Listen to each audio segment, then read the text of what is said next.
বর্তমান সমাজে আমলের ক্ষেত্রে আমরা এতই পিছিয়ে আছি, দিনের ক্ষেত্রে এমনই পিছিয়ে আছি। মানুষ মনে করতেছে ছোট্ট একটি জীবন, ছোট্ট একটি হায়াত, আর কয়দিন বা বাঁচবো, আনন্দ ফুর্তি করে নেই, বলেন ঠিক কিনা? একটি কথা মনে রাখবেন এবং বুঝে রাখবেন, জেনে রাখবেন যে হায়াত আল্লাহ তাআলা আমাদেরকে দিয়েছে, অর্থাৎ যে জীবন আল্লাহ তাআলা আমাদেরকে সৃষ্টি করেছে, আলমে আরওয়াহতে, রূহের জগতে যেই জীবনটা আল্লাহ তাআলা তৈরি করেছে, ওই জীবন কিন্তু আর কোনোদিন শেষ হবে না। হয়তো বুঝতে পারবেন, বুঝাই না, একটু মনোযোগ দিয়ে শুনুন। মহান রব্বুল আলামিন রূহের জগতে যখন সৃষ্টি করে বলেছিল আলাস্তু বিরাব্বিকুম, আমরা কিন্তু সবাই এক বাক্যে বলেছিলাম ক্বালু বালা, অবশ্যই আপনি আমাদের প্রভু। আল্লাহ তাআলা যে আমাদেরকে সৃষ্টি করলেন রূহের জগতে, সেখান থেকে একেবারে জান্নাত জাহান্নাম পর্যন্ত যাবে মানুষ, এক সেকেন্ডের জন্য আর কি হবে না, এই প্রাণ আর শেষ হবে না। ধারাবাহিকভাবে রূহের জগৎ থেকে আল্লাহ তাআলা পিতার পৃষ্ঠ দেহে, তারপরে মায়ের রেহেমের মাধ্যমে আল্লাহ তাআলা দুনিয়ায় আনছে। দুনিয়ায় যতটুকু হায়াত দান করবে আল্লাহ তাআলা, ওই দুনিয়ার জিন্দেগির হায়াত যখন শেষ হয়ে যাবে, আল্লাহ তাআলা মৃত্যু নামক যানবাহনের মাধ্যমে এই দুনিয়া থেকে নিয়ে যাবে। নিয়ে যাওয়ার পরে কবরের জগৎ শেষ হওয়ার পরে যখন আল্লাহর সামনে দাঁড়াবে, আল্লাহ তাআলা হয় জান্নাত অথবা জাহান্নাম, দুইটার একটা ফয়সালা করে দিবে। জান্নাতে যদি দিয়ে দেয় তাহলে চিরস্থায়ী জান্নাতে দিয়ে দিবে, আর যদি জাহান্নামে দিয়ে দেয় চিরস্থায়ী জাহান্নামে দিয়ে দেবে। তাইলে একটু চিন্তা ফিকির করে বলুন, আমাদের সমাজে যে প্রচলন হয়ে গেছে ছোট্ট জিন্দেগি, ছোট্ট হায়াত, কতটুকু আর সময় পাবো, আনন্দ ফুর্তি করে নেই। এই জীবন কিন্তু ছোট্ট নয়, এই হায়াতও ছোট্ট নয়, এই জিন্দেগিও ছোট নয়। সেই আলমে আরওয়াহ থেকে শুরু করে জান্নাত জাহান্নাম যেটাই ফয়সালা হোক, সেটাই কিন্তু চিরস্থায়ী হয়ে যাবে। কারণ মানুষ যখন জাহান্নামে চলে যাবে, আল্লাহর কাছে কয়েকটা জিনিস ফরিয়াদ জানাবে, বলবে ওগো আল্লাহ, তোমার কাছে আমরা কয়েকটা জিনিস ফরিয়াদ জানাই। তখন বলবে কি ফরিয়াদ জানাও? আল্লাহর কাছে তারা বলবে ওগো আল্লাহ, তোমার কাছে আরজি, আমরা আর জাহান্নামের কঠিন আযাব আর আমরা সহ্য করতে পারতেছি না, জাহান্নামের কষ্ট আর আমরা সহ্য করতে পারতেছি না। তাহলে কি করতে হবে? আমাদেরকে এই জাহান্নামের আযাব থেকে মুক্তি পাওয়ার জন্য আমাদেরকে মৃত্যু দিয়ে দাও। আল্লাহ তাআলা বলবে লা ইকদা আলাইহি ফায়ামুতু, মৃত্যু আর কোনোদিন হবে না, তোমাদের আর মৃত্যু দেওয়া হবে না। তখন তারা আবার বলবে আল্লাহ, মৃত্যু যেহেতু দিবেই না, মাসে একটা দিন হলেও আমাদেরকে আযাব একটু কমিয়ে দাও, 24 ঘন্টার মধ্যে 10টা মিনিট হলেও আমাদের আযাব একটু কমিয়ে দাও, একটু তাখফিফ করো, সহজ করো, আমরা এই জাহান্নামের আগুন আর সহ্য করতে পারতেছি না। আল্লাহ তাআলা বলবেন না না না না, লা ইখাফফাফু মিন আযাবিহা, তোমাদের আযাব আর এক বিন্দু পরিমাণও সহজ করা হবে না, বিরতিও দেওয়া হবে না। তারা আল্লাহর কাছে আবার ফরিয়াদ জানাবে, আল্লাহ মৃত্যু চাইলাম, মৃত্যু দিলে না, আযাবটা সহজ করতে চাই বললাম, তাও করলে না, তাহলে আমাদেরকে কি করো? আবার দুনিয়ায় ফেরত পাঠাও। আল্লাহ তা বলবে না না না, তোমাদেরকে দুনিয়ায় ফেরত পাঠানো যাবে না, তোমরা একদম চুপ করে থাকো। হাদিসের ব্যাখ্যায় আসছে আল্লাহ তাআলা যাকে বলবে তোমরা চুপ করে থাকো জাহান্নামের মধ্যে, ওই ব্যক্তির জবান দিয়ে আর কোনো কথা বের হবে না, শুধুমাত্র কুকুরের মতো আর শুকরের মতো আওয়াজ করতে থাকবে। বলেন নাউজুবিল্লাহ। এখন ভাবার বিষয়, রাসূলুল্লাহ সাল্লাল্লাহু আলাইহি সাল্লাম যে বললেন আর কোনোদিন কি করা হবে না, তাদেরকে মৃত্যু দেওয়া হবে না, আযাবও কঠিন সহজ করা হবে না, তাদেরকে দুনিয়াও ফেরত পাঠানো হবে না, এই সম্পর্কে আল্লাহ তাআলা কোরআনের মধ্যে বলেন, হে প্রিয় রাসূল, আপনি একদল মানুষকে দেখতে পারবেন, ওয়ালাউ তারা ইয ওয়িকফু আলান নারি ফাকালু ইয়া লাইতানা নুরাদ্দু ওয়ালা নুকাযযিবা বিআয়াতি রাব্বিনা ওয়া নাকুনা মিনাল মুমিনিন। আল্লাহ তাআলা বলেন, হে প্রিয় হাবিব, আপনি একদল লোকদেরকে দেখতে পারবেন, ওয়ালাউ তারা ইয ওয়িকফু আলান নার, যখন তারা জাহান্নামের সামনে দাঁড়িয়ে যাবে, ফুতিহাতুল আবওয়াব, জাহান্নামের দরজাটা অটোমেটিক খুলে যাবে। জাহান্নামটা যখন অটোমেটিক খুলে যাবে, তারা দেখে ভয় পেয়ে যাবে, জাহান্নাম গর্জন দিয়ে তাদেরকে ডাকতে থাকবে, আসো না ফরমান, বেঈমান, মুনাফিক, তোমরা দুনিয়ায় থাকতে আল্লাহর কথা শোনো নাই, কোরআন মানো নাই, হাদিস মানো নাই, এখন আসো আমার ভিতরে, আমি তোমাদেরকে খেয়ে আমার পেটটা শান্তি করি। আল্লাহ তাআলা বলে, যখন তাদেরকে ফয়সালা করে দেওয়া হবে জাহান্নামের, তখন তারা আল্লাহর সামনে কিছু ফরিয়াদ জানাবে, কিছু আফসোস করবে। ওই জাহান্নামের সামনে দাঁড়িয়ে যখন আল্লাহর সামনে বলবে, এখন প্রশ্ন হলো কেনই বা আল্লাহ তাআলা তাদেরকে কথা বলার সুযোগ দিবেন, কেনই বা আল্লাহ তাআলা তাদের কথা শুনবেন? হাদিসের ব্যাখ্যায় বলা হয়, বিচার যখন আল্লাহ তাআলা শুরু করবেন, বিচার হবে তিন প্রকার।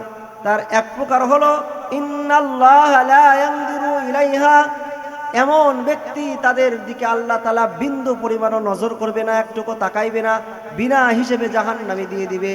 জাহান্নামে যেহেতু চলেই যাচ্ছে, জাহান্নামী চলেই যাচ্ছে, আল্লাহ তাআলা তো ইনসাফগার বেইনসাফ করেন না কোনোদিন।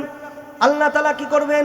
জাহান্নামে যে দিয়ে দিয়েছেন, জাহান্নামে যাওয়ার পূর্বে জাহান্নামীদের মুখ থেকে জবান দিয়ে কিছু কথা বের করবেন, যাতে করে বুঝতে পারে তোমাদের যে আমি জাহান্নাম ফয়সালা করে দিয়েছি, এই কথাটা তোমরা বলে যাও, তোমাদের জাহান্নাম ফয়সালা করা আমার ইনসাফ হয়েছে নাকি বেইনসাফ হয়েছে। তখন তারা আল্লাহর কাছে বলবে, গো আল্লাহ, রব্বানা আবসারনা ওয়া সামি'না ফারজি'না না'মাল সালিহান। আল্লাহর কাছে তারা বলবে, গো আল্লাহ, যা বোঝার তা বুঝে ফেলেছি, যা দেখার তা দেখে ফেলেছি। দুনিয়ায় বোঝার কথা ছিল বুঝি নাই, শোনার কথা ছিল শুনি নাই। যখন বলেছে নামাজ পড়ো, নামাজ পড়ি নাই। যখন বলেছে সুদ খেও না, তাও শুনি নাই। যখন বলেছে তুমি কবিরা গুনাহ করো না, শুনি নাই। জিনা করো না, আমি শুনি নাই। তো যা দেখার কথা ছিল দুনিয়ায় দেখি নাই, যা বোঝার কথা ছিল দুনিয়ায় বুঝি নাই। এখন তো চোখের সামনেই দেখতে পাইতেছি কি হইতেছে আর কি হতে পারে। আল্লাহ ফারজি'না, আমাদের কি একটু ফিরিয়ে দিন দুনিয়ায়, আমরা কি করব? আর তোমার নাফরমানি করব না, আমরা না'মাল সালিহান, এমন আমল করে আসব, বাম্পার আমল করে আসব। কিন্তু একটু চিন্তা করে বলুন, সেই দিন যদি আমরা আল্লাহর কাছে এরকম ফরিয়াদ জানাই আর আফসোস করি, কোনো কাজে আসবে? কোনোই কাজে আসবে না। এই জন্য আল্লাহ তাআলা বলে, তখন তারা বলবে, ফাকালু ইয়া লাইতানা নুরাদ্দু ওয়ালা নুকাদ্দিবা বিআয়াতি রাব্বিনা। তারা আল্লাহর কাছে বলবে, আল্লাহর কাছে যখন ফরিয়াদ জানাবে, তারা বলবে নুরাদ্দু, আল্লাহ আমাদেরকে একটু ফিরিয়ে দিন। আল্লাহ তাআলা বলবে, তোমরা তো দুনিয়ায় ছিলে, তোমাদেরকে হায়াত দেওয়া হয়েছে, সময় দেওয়া হয়েছে, সতর্ক করার জন্য নবী রাসূল পাঠানো হয়েছে, আলেম ওলামাদেরকে পাঠানো হয়েছে, কেন তোমরা আবার দুনিয়ায় যেতে চাও? কারণটা কি? তখন তারা বলবে একে একে, ওয়ালা নুকাদ্দিবা বিআয়াতি রাব্বিনা, ওগো আল্লাহ, দুনিয়ায় যদি আমরা আবার ফিরে যাই, তাহলে আর তোমার আয়াতকে আর অস্বীকার করব না। আল্লাহ তখন বলবে, তার মানে কি তোমরা কি দুনিয়ায় আমার আয়াত অস্বীকার করেছিলে? তারা বলবে, গো আল্লাহ, দুনিয়ায় যখন তোমার আয়াত আমাদের সামনে আসছিল, তোমার আয়াত দ্বারা যখন আমাদেরকে বোঝানো হয়েছে, আমরা বুঝি নাই, আমরা শুনি নাই, আমরা মানি নাই, তোমার আয়াতকে অস্বীকার করেছি।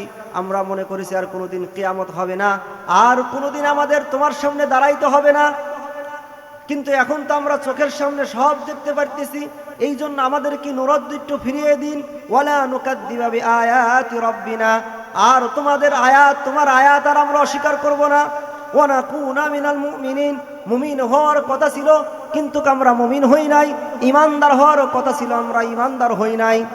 এখন আমরা ওয়াদা করতেছি, আবার ফিরিয়ে দিন, আমরা দুনিয়ায় যাওয়ার পরে পাক্কা মুমিন হয়ে তারপরে তোমার কাছে আসব। বলেন, এই যে কথাগুলো তারা আল্লাহর সামনে বলবে, আফসোস করবে, এই কথাগুলো বলে আফসোস করে আর কোনো ফায়দা হবে? আর কোনো লাভ হবে? আল্লাহ তাআলা বলেন, কাল্লা ইযা দুক্কাতিল আরদু দাক্কান দাক্কা, যখন দুনিয়াটা একবারে চূর্ণ বিচূর্ণ হয়ে যাবে, ওয়াজা রাব্বুকা ওয়াল মালাকু সাফফান সাফফা, তোমার প্রভু যখন চলে আসবে, ফেরেশতারা সারি সারি দাঁড়িয়ে যাবে। ওয়াজিআ ইয়াউমাইযিন বিজাহান্নাম, জাহান্নামকে সামনে নিয়ে আসা হবে। হাদিসের মধ্যে আসছে, জাহান্নামকে কিভাবে আনা হবে সামনে? ৭০,০০০ শেকল জাহান্নামের গায়ে লাগানো থাকবে, একটি শেকলের সাথে ৭০,০০০ ফেরেশতা লাগানো থাকবে। তারা টেনে টেনে জাহান্নামকে নিয়ে আসবে সামনে। ওয়াজিআ ইয়াউমাইযিন বিজাহান্নাম, জাহান্নামকে সেই দিন উপস্থিত করা হবে। আর জাহান্নাম গর্জন করে শুধু মানুষকে ডাকতে থাকবে, কোন পাপী আসো আমার ভিতরে আসো, ওই অপরাধী তুমি আমার ভিতরে চলে আসো। আল্লাহ তাআলা ওয়াদা করেছিল আমাকে খাবার দিবে, এতদিন অনাহারে রয়েছি, আজ আমি বেঈমান মুনাফিক মুশরিক ইহুদি নাসারা আল্লাহর নাফরমান বান্দাদেরকে দিয়ে আমার পেটটা ভরবো।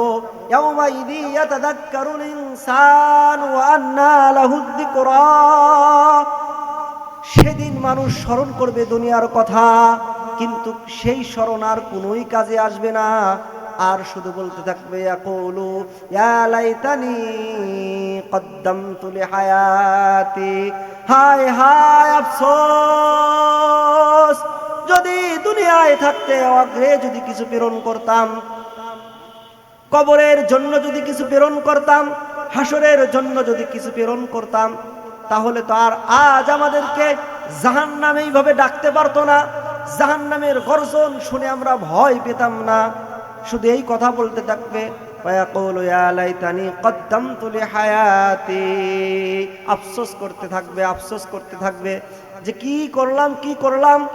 হাসরের মধ্যে, হাসরের ময়দানে যখন মানুষ এরকম ভাবে দাঁড়াবে, রাসূলুল্লাহ সাল্লাল্লাহু আলাইহি সাল্লামকে বলবে আল্লাহ তাআলা, প্রিয় হাবিব আপনি কি করুন, আপনার উম্মতদেরকে আপনি শাফাআত করুন, শাফাআত করে করে জান্নাতে পাঠিয়ে দিন, আমার কোনো আফসোস নাই।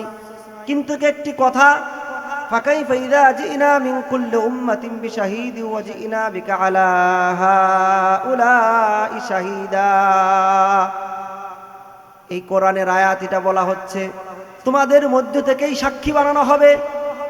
রাসূল সাল্লাল্লাহু আলাইহি সাল্লামকে আল্লাহ ডেকে ডেকে বলবে, প্রিয় হাবিব আপনি শাফাআত করুন, আমার একটি কথা আছে, যখন আমি হিসাব করব আপনার উম্মতের, এই আমল নামাটা আমি আপনার হাতে দিয়ে দেব, শাফাআত করেন সমস্যা নাই, কিন্তু আপনার উম্মতের আমল নামাটা দেখে দেখে তারপরে শাফাআত করবেন।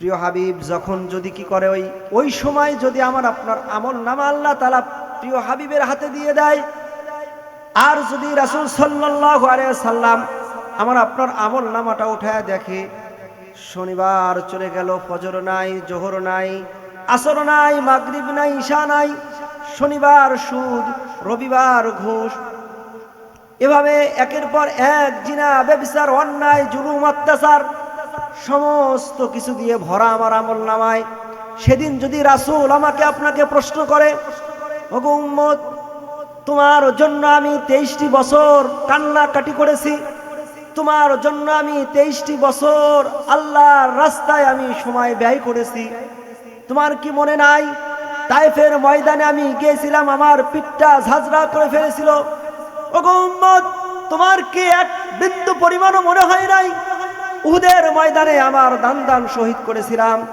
ওগো উম্মত তোমার কি এক বিন্দু পরিমাণ মনে হইল না খোদার জ্বালায় 14টা দিন আমি পেটে পাথর বেঁধেছিলাম, আজ তোমার আমল নামা আমার হাতে দেওয়া হয়েছে, তোমার আমল নামায় তো বিন্দু পরিমাণ আমল নাই, তোমার জীবনটা তুমি কাটিয়ে দিলে, আমি তোমার আমল নামায় দেখতেছি ফজর নাই, জোহর নাই, আসর নাই, মাগরিব নাই, ঈশা নাই, অন্যায়, জুলুম, অত্যাচার, ব্যভিচার, জিনা, সুদ, ঘুষ দিয়ে ভরা, গান বাজনা দিয়ে ভরা, আমি কি দেখে তোমারকে আমি শাফাআত করব। সেদিন যদি রাসূল এই কথা বলে, তাহলে চিন্তা করেন সেই দিনকে আমরা মাপ পাবো কি পাবো না বলে। অথচ আমরা কবরে যখন দিতেছি বলতেছি বিসমিল্লাহি ওয়া আলা মিল্লাতি রাসূলিল্লাহ, বলেন ঠিক কিনা? এটা বলে দিচ্ছি, কিন্তু রাসূলুল্লাহ সাল্লাল্লাহু আলাইহি সাল্লাম কি বলে শুনুন, তাহইয়াউনা কামা তামুতুনা ওয়া তামুতুনা কামা তাহইয়াউনা, তুমি যেভাবে মৃত্যুবরণ করবে ঠিক সেইভাবেই তোমাকে হাসর নাসরে উঠানো হবে, তুমি যে আর মৃত্যুবরণ হবে তোমার সেইভাবে, যেভাবে তুমি জীবন যাপন করবে। একটু খেয়াল করবেন, হাদিসটা যদিও ছোট্ট হাদিস হয়, এর হাকিকত অত্যন্ত বেশি, কারণ রাসূলুল্লাহ সাল্লাল্লাহু আলাইহি সাল্লাম বলতেছে তাহইয়াউনা কামা তামুতুনা, তুমি যেইভাবে মৃত্যুবরণ করবে তোমাকে সেইভাবে হাসরে উঠানো হবে। অতএব আমি যদি ঈমানদার হয়ে মৃত্যুবরণ করি, মুমিন হয়ে যদি মৃত্যুবরণ করি, হাসরের দিনে আল্লাহ তাআলা আমাকে আপনাকে মুমিনদের কাতারে উঠাবে, ঈমানদারদের কাতারে উঠাবে। আর যদি বেঈমান, মুনাফিক, মুশরিক, ইহুদি, খ্রিস্টানদের অনুসরণ করে মৃত্যুবরণ করি, তাহলে তাদের কাতারে আমাকে আপনাকে উঠাবে। কিন্তু এই মৃত্যুটা সম্পর্ক হলো আমি যেইভাবে জীবন যাপন করব আমার সেইভাবে কি হবে, মৃত্যু হবে। এখন আমি আমার জীবনে আমি কখনো কি করলাম না, সুন্নতের অনুকরণ করলাম না। আমি কোনোদিন নামাজ পড়ে দেখলাম না, আমি কোনোদিন রাসূলের সুন্নত আমার শরীরে বাস্তবায়ন করলাম না। তাহলে চিন্তা করেন আমি কিভাবে আশা করি যে আমি মুমিন হয়ে মরব।